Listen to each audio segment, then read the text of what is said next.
চাৰিকৰীয়া নৈৰ পাৰৰ নান্দনিক দৃশ্য।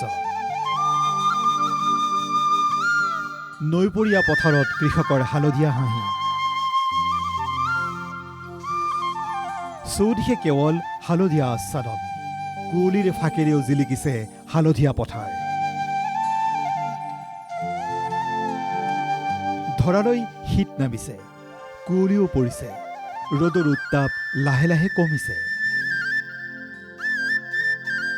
কৃষকৰ ভঁৰাল ভৰিছে পথাৰৰ সোণালী ধানেৰে। পথাৰৰ সোণালী ধাননিৰ পিছত এতিয়া চৌদিশে সোণৰঙে হালধীয়া সমাহাৰ। যেন হালধীয়াৰ এখন সাগৰ। নীল আকাশৰ তলত সোণ হালধীয়া সৰিয়হ ফুলিছে। এয়া ঢকুৱাখানাৰ চাৰিকৰীয়া নৈৰ পাৰৰ দৃশ্য। নৈৰ পাৰৰ হালধীয়া দলিচাৰ আচ্ছাদনে নিমজ্জিত কৰি তুলিছে কৃষকৰ সপোনৰ পথাৰ। প্ৰকৃতিৰ ৰম্যভূমি ঢকুৱাখানাৰ চাৰিকৰীয়া নৈৰ দুয়োপাৰে সৰিয়হ ফুলৰ হালধীয়া আচ্ছাদন। যেন নৈৰ পাৰত পাৰি দিয়া হৈছে এখন সুকোমল হালধীয়া দলিচা। ৰাজ্যৰ ভিতৰতে সৰ্বাধিক সৰিয়হ উৎপাদন হোৱা ঢকুৱাখানাৰ পথাৰত চকুৰে মনিব নোৱাৰা দূৰলৈকে কেৱল হালধীয়া আৰু হালধীয়া। শীতৰ হিমচেঁচা মৃদু বতাহচাটিত হালিছে জালিছে চঞ্চলা সৰিয়হৰ হালধীয়া ফুলবোৰ। আকাশৰ নীলিমাও যেন নৈ হৈ বৈছে হালধীয়াৰ মাজেৰে। মনোমোহা নৈসৰ্গিক দৃশ্যই মন্ত্ৰমুগ্ধ কৰি তুলিছে সকলোকে।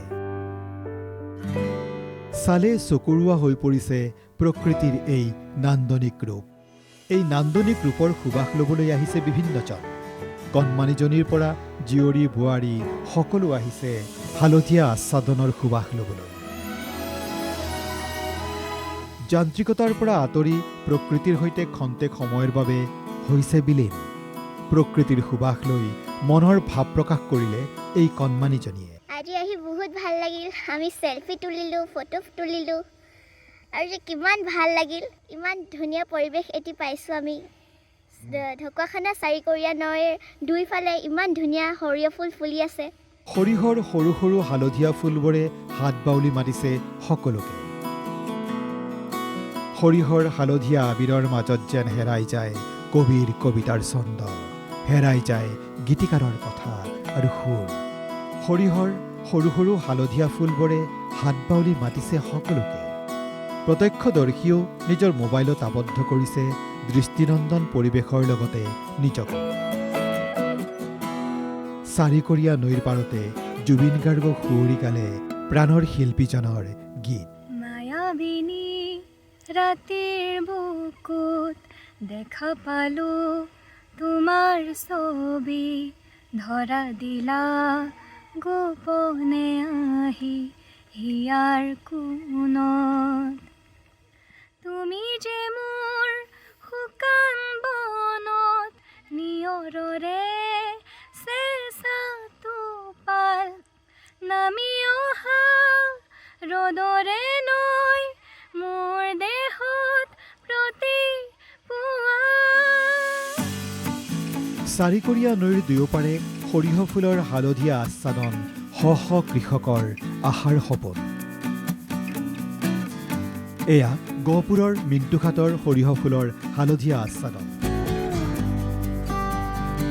মিণ্টুঘাটৰ সৰিয়হৰ আচ্ছাদনৰ সুবাস লৈ নৈৰ পাৰত লগে ভাগে এসাঁজ খাবলৈ আহিছে সকলো। ইয়াত আমাৰ মিণ্টুঘাটত আমি নিশ্চয় ইয়াতে প্ৰত্যেক বছৰে আমি ইয়াতে খাওঁ, ইয়াতে ভাল পাওঁ, ইয়াতে খাবলৈ আহোঁ, বনভোজ খাবলৈ আহোঁ।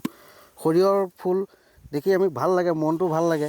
সকলোৰে প্ৰতি এটাই আহ্বান জনাইছে যাতে ফটো আৰু ভিডিঅ' কৰিব যাওঁতে কৃষকৰ সপোনসমূহ নষ্ট নহয়। পিকনিক বনভোজ খাব আহিছোঁ, আহি পেলাই আমি এইবোৰ যদি অনিষ্ট কৰোঁ খেতিয়কৰ দুখ হ'ব, আমাৰ দুখ হ'ব। সেইটো কাৰণে এইবিলাক কৰিব নাপায়। সৰিয়হৰ হালধীয়া বৰণৰ মাজতে লুকাই আছে নৈপৰীয়াৰ সুখ সমৃদ্ধি। শ শ কৃষকে হালধীয়া সুগন্ধি ফুলৰ মাজতে দেখিছে আশাৰ সপোন। এই হালধীয়া বৰণে কৃষকলৈ কঢ়িয়াই আনে সপোনৰ সাকাৰ ৰূপ আৰু ভোগৰ ভোগালী দিন। ঢকুৱাখানাৰ পৰা পুলকজ্যোতি বৰা আৰু গহপুৰৰ পৰা হেমন্ত বৰুৱাৰ ৰিপৰ্ট NKTV+।